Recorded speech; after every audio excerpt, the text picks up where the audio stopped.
भोलेनाथ, जय मां शेरावाली। चिरंजीवी भावपुत्र, तुम्हारा अभियान तो संपूर्ण हो गया पुत्र। आभार प्रकट करने के लिए तुम्हें यहां आने की कोई आवश्यकता नहीं थी।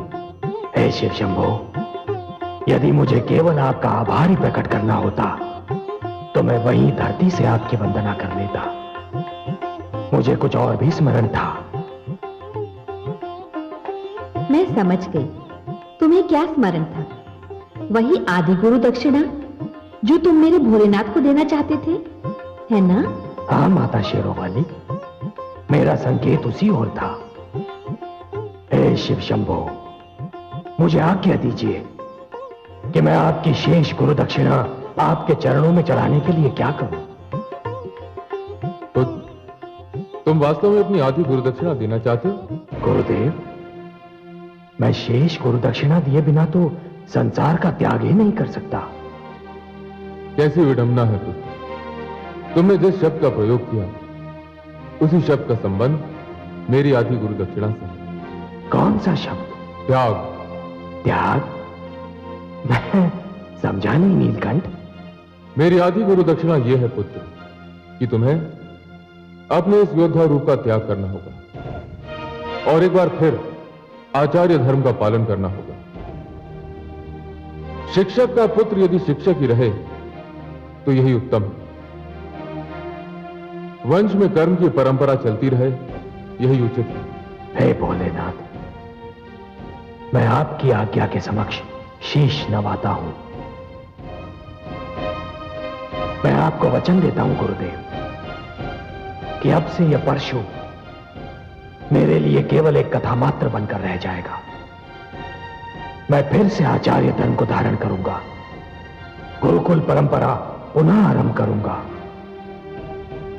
और आपका दिया हुआ वो पिनाकिन धनुष अब केवल एक ऐतिहासिक शस्त्र के रूप में दिखाई देगा। परंतु हे भोलेनाथ, मैं उस धनुष को रखूं कहां? पुत्र, मेरे दो अन्य भक्त हैं। एक है लंकापति रावण, जिनसे तुम्हारी भेंट हो चुकी, और दूसरे है राजा जनक, जिनसे तुम्हारा परिचय अभी तक नहीं हुआ। मैं तुम्हें यह अधिकार देता हूं कि इन दोनों में से तुम जिसे चाहो उसे यह धनुष दे सकते हो। जय भोलेनाथ, जय मां शेरावाली।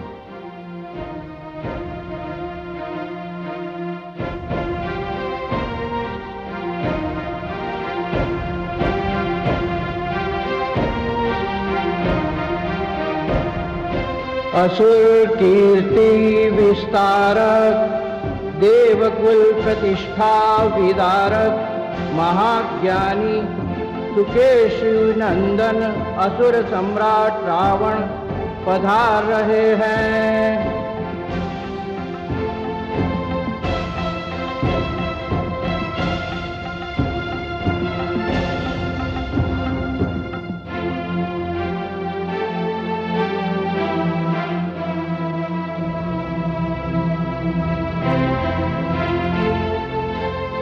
लंकापति, आपका ऐश्वर्य एवं वैभव सदा बना रहे।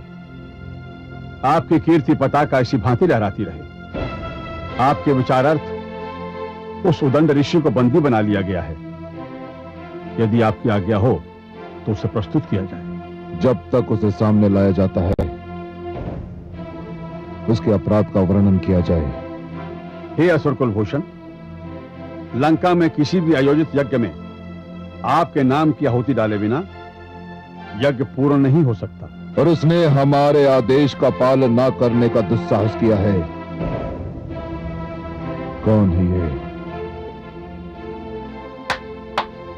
सैनिक,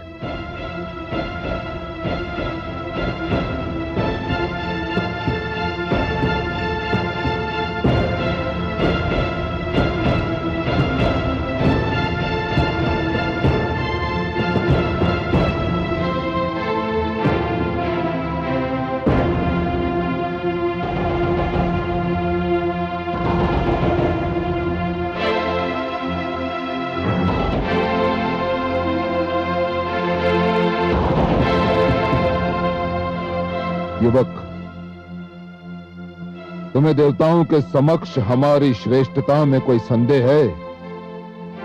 ऐसा कौन सा विषय है जिसमें मैंने देवताओं को पराजित नहीं किया?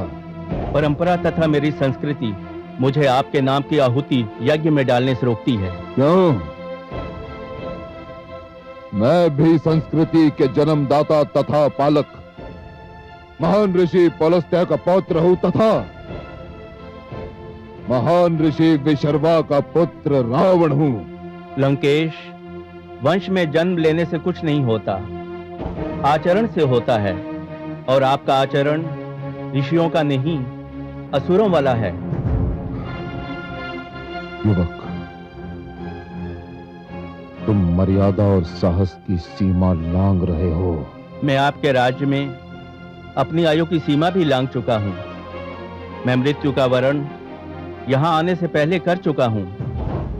आप असुर लोग समाज में भय का वातावरण उत्पन्न करके राज करना चाहते हैं, किंतु मैं मानव हूं। मैं जानता हूं कि मुझे मेरी ये देह केवल कुछ वर्षों के लिए मिली है। मेरा दूसरा जन्म होगा। आप मुझे भयभीत ना करें। मैं यज्ञ करना भी नहीं छोड़ूंगा और आपके नाम की आहुति भी यज्ञ में नहीं डालूंगा। उद्दंड है ये युवक, उद्दंड। इस जैसे समस्त ऋषियों को हमारी राज सीमा के बाहर खदेड़ दिया जाए और इसे वधिक के पास ले जाओ और इसको कहो कि वो इसका वध कर दे। शंभो!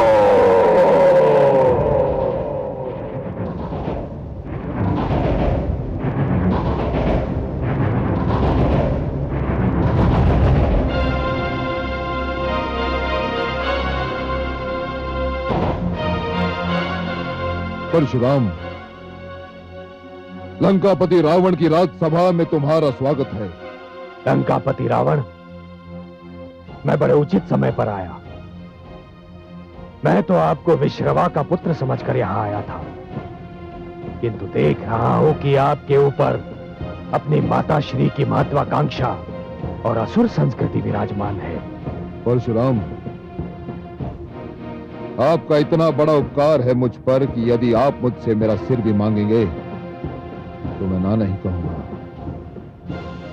तो बस ये ऋषि युवक मुझे दे दीजिए, मैं उल्टे पैर लौट जाऊंगा। क्यों? ऐसा क्यों मित्र?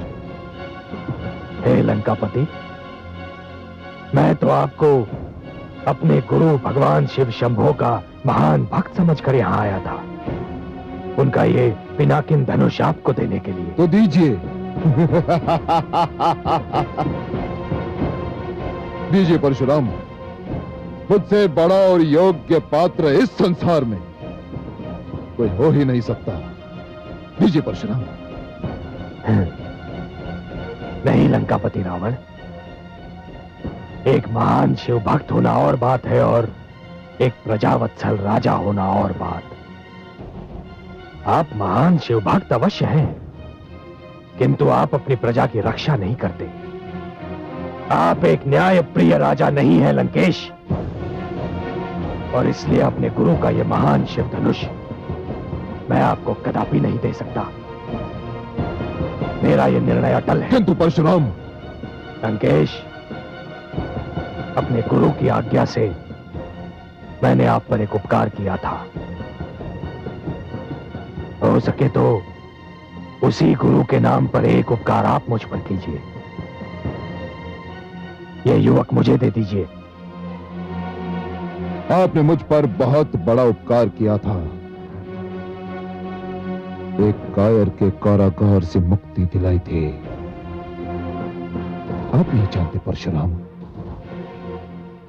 मैं इसे कितना बड़ा उपकार मानता हूं। तो फिर लंकेश, मेरे कहने पर इस युवक को जीवन दान दे दीजिए। इतने बड़े उपकार के बदले में इतना तुच्छ उपहार? एक मानव, एक ऋषि के जीवन को उपहार।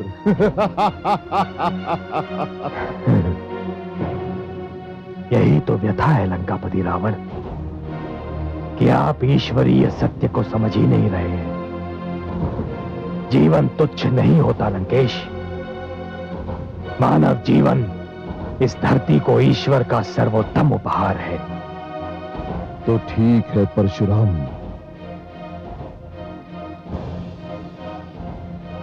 मैं आपकी मांग स्वीकार करता हूं और इसे जीवन दान देता हूं। धन्यवाद लंकेश, अब जाने की अनुमति दीजिए। नहीं परशुराम, मुझे अतिथि सत्कार का कुछ अवसर तो दीजिए।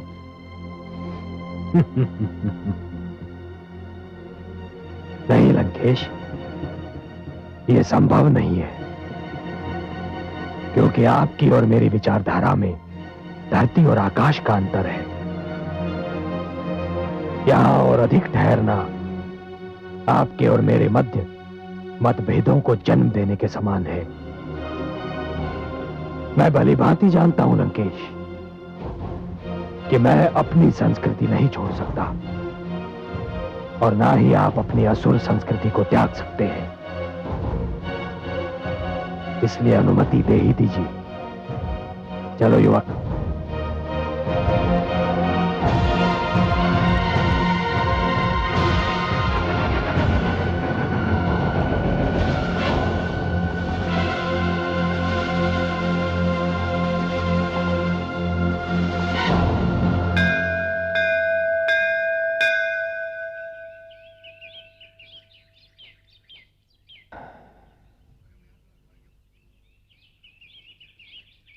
जाओ नवयुवक, अब तुम्हारे प्राणों को कोई संकट नहीं। भगवान, मेरा शरीर, मेरी आत्मा, मेरे प्राण, अब सब कुछ आपके लिए हैं। आपने मेरे प्राण बचाकर मुझ पर जो उपकार किया है। मैंने कोई उपकार नहीं किया, और सत्य पूछो तो तुम्हारे प्राण मेरे कारण नहीं बचे, वो तो तुम्हारे अपने सिद्धांतों पर जो तुम्हारा विश्वास था उसके कारण बचे हैं। रावण की शक्ति की चिंता ना करते हुए तुमने अपने सिद्धांतों पर अड़िग रहने का निश्चय किया। कदाचित यही बात ईश्वर को भा गई। भगवान, मुझे अपनी सेवा करने का अवसर दें। नहीं नवयुवक, मुझे अपने गुरु के आदेश का पालन करना है, जो रावण के सभागार में मैं नहीं कर पाया। अब मुझे शीघ्रातिशीघ्र मिथिला नरेश जनक के पास पहुंचना है। आयुष्मान भव।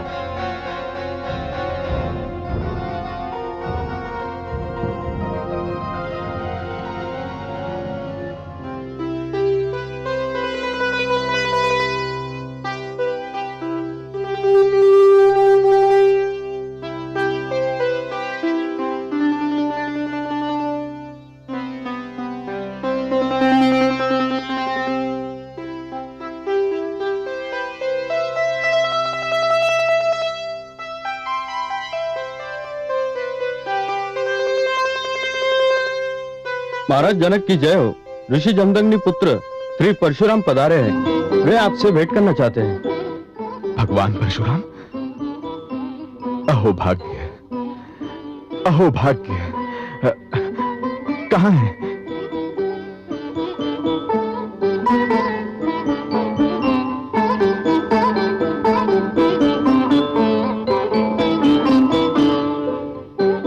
भगवान, मैं इस सौभाग्य पर किन शब्दों में ईश्वर को धन्यवाद दूं कि आपने अपने चरण कमलों से मेरे राजभवन को पवित्र कर दिया।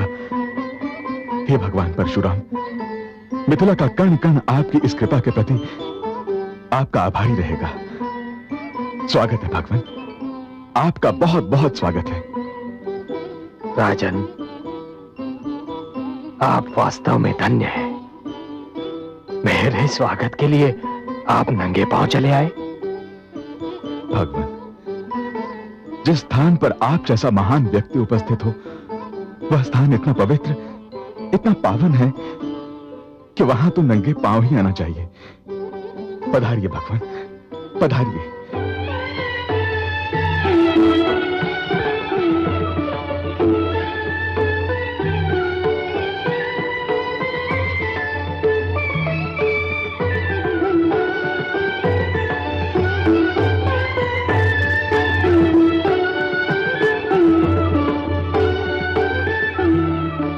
विराजिए भगवान।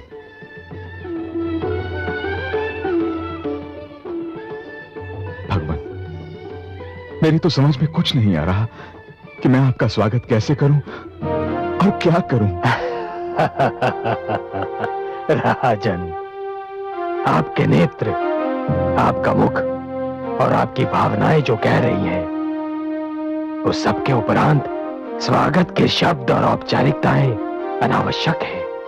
भगवान परशुराम, यदि आप मेरे लिए कोई आदेश लेकर आए हैं तो कृपया कहिए। यदि मेरे योग्य कोई सेवा हो तो बताइए। मैं आपके लिए कुछ कर सकूं तो स्वयं को धन्य मानूंगा।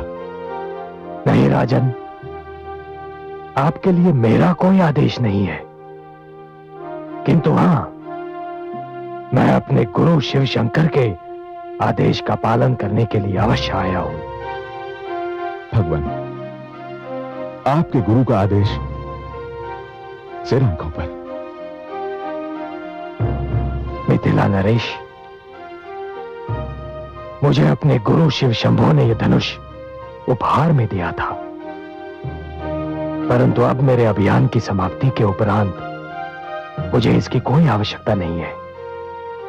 मैंने इसे गुरुदेव को लौटाना चाहा, किंतु उन्होंने आदेश दिया कि मैं इसे लंकापति रावण को दूं या फिर मिथिला नरेश जनक को। गुरुदेव के आदेश के अनुसार मैं पहले लंका पहुंचा। तो फिर आपने यह धनुष लंकेश रावण को क्यों नहीं दिया भगवान? लंकेश रावण तो महान शिव भक्त हैं। इस नाते इस धनुष पर उनका अधिकार पहले है, वही इसके योग्य भी हैं प्रभु। उनका अधिकार अवश्य था राजन, किंतु वो इसके योग्य नहीं थे। हे मिथिला नरेश जनक, भक्ति एक महान गुण अवश्य है, परंतु भक्ति के साथ ही कर्म की भी उतनी ही महत्ता होती है। लंकापति रावण एक महान भक्त होते हुए भी स्वयं को अपने कर्मों से महान सिद्ध नहीं कर पा रहे हैं। इसलिए मैंने यह निर्णय किया है नरेश कि अपने गुरुदेव का यह महान पिनाकिन धनुष आपकी धरोहर बन जाए। भगवान, मुझ में साहस नहीं कि मैं आपके निर्णय पर कोई प्रश्न चिन्ह लगा सकूं, परंतु एक शिव भक्त को छोड़कर मेरा चुनाव करने का क्या कारण है प्रभु? जबकि आप भली भांति जानते हैं। हाँ राजन, मैं जानता हूं कि आप एक विष्णु भक्त हैं, परंतु विश्वास कीजिए राजन, मैंने आपका चुनाव इस कारण नहीं किया है कि मेरे गुरु शिव शंभो ने लंकापति रावण और मिथिला नरेश जनक इन दो ही नामों का सुझाव दिया था और मेरे पास कोई तीसरा विकल्प नहीं था। नहीं राजन, यदि मैं आपको भी इस धनुष के योग्य नहीं पाता तो इस धनुष को उमापति को लौटा देता और बेखटके कह देता उनसे कि वो दोनों इस धनुष के योग्य नहीं हैं।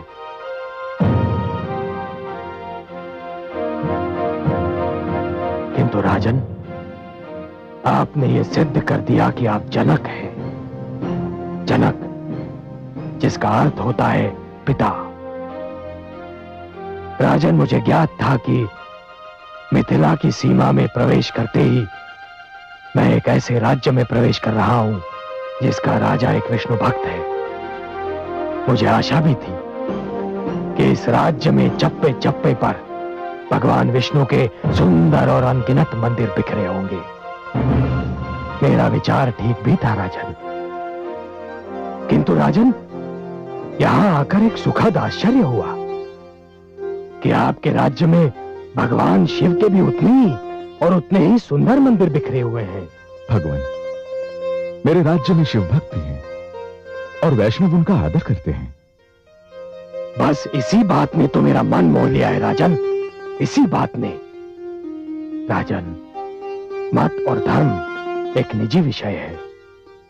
सबको अपनी इच्छा के अनुसार मत और धर्म मानने का अधिकार है, किंतु महान वही होता है जो दूसरों के विचारों और धर्म का सम्मान करे। आपकी इसी सहिष्णुता ने मुझे अत्यंत प्रभावित किया है राजन। और इसीलिए इस महान शिव धनुष का संरक्षक मैंने आपको चुना है। आपका ये राजभवन किसी मंदिर से कम नहीं है राजन। भगवान, मैं वचन देता हूं कि भगवान शिव के इस धनुष को न केवल पूरे सम्मान के साथ मिथिला में स्थापित करूंगा, वरन अपने प्राणों से भी अधिक इसकी रक्षा करूंगा। भगवान, आप एक लंबी यात्रा से आए हैं, तनिक विश्राम कर लीजिए। मुझे और मेरे परिवार को अपनी सेवा का अवसर दीजिए। मैं कल ही इस धनुष के लिए यथा योग्य स्थान बनवा दूंगा।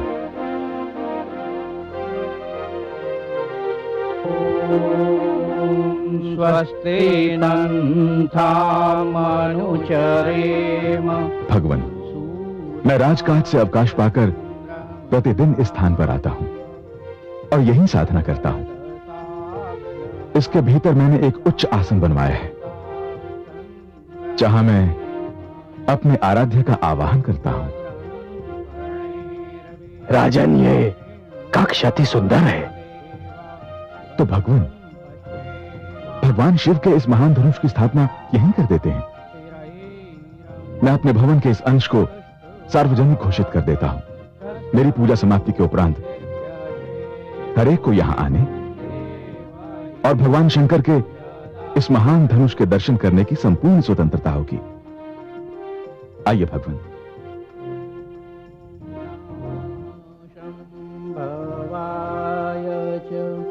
मयो भवाय च नमः शंकराय च मयस्कराय च नमः शिवाय च शिवतराय च ॐ नमः शिवाय। ॐ नमः शिवाय। ॐ नमः शिवाय। हे शिव शंभो, आज मैंने आपके आदेश का पालन कर दिया है। आपके इस महान और पूजनीय धनुष को उसके योग्य स्थान पर पहुंचा दिया है। हे पिनाकिन, कदाचित ये मेरी तुमसे अंतिम भेंट है।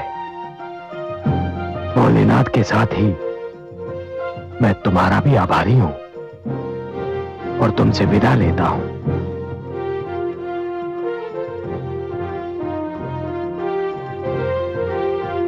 हे शंभो शंभो शंभो।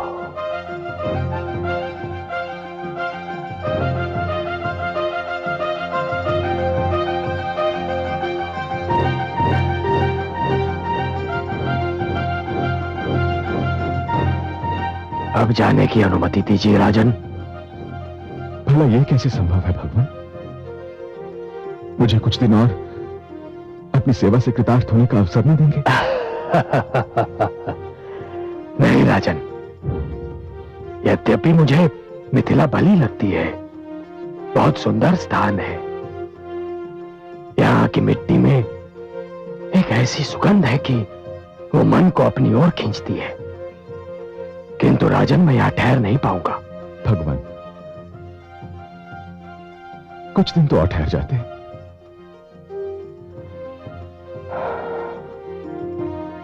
नहीं राजन, राजन, मैंने जीवन में इतनी हत्याएं की हैं कि मेरा मन ऊब गया है।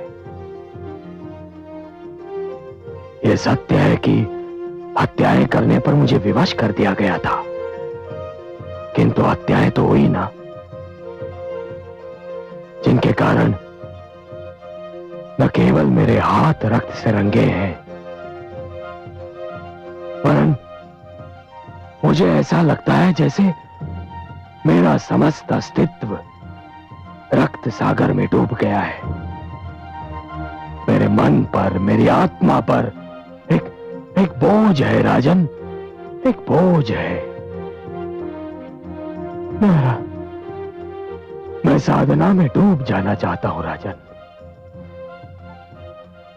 ऐसी साधना में जिससे मैं न केवल संसार को वरन स्वयं को भी भूल जाऊं। भगवान, मैं आपको रोकने का दुस्साहस तो नहीं कर सकता, किंतु यदि आपने जाने का निर्णय कर ही लिया है तो मुझे कोई ऐसी शिक्षा देकर चाहिए भगवान, जो जीवन भर मेरा मार्गदर्शन करती रहे। हे राजन, जीवन के मेरे अनुभव से जो मैं सीखा हूं वो मैं तुम्हें बताता हूं। मैंने ये जाना है राजन कि कर्म ही धर्म है, कर्म ही वर्ण है, कर्म ही वास्तविक जाति है, कर्म ही जीवन का आरंभ है और कर्म ही जीवन का अंत है। अंतिम श्वास तक मनुष्य का केवल एक ही धर्म है राजन, और वो है कर्म।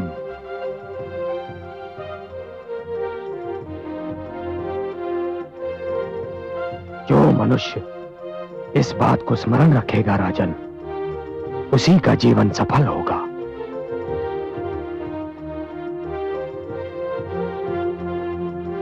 यशस्वी भव।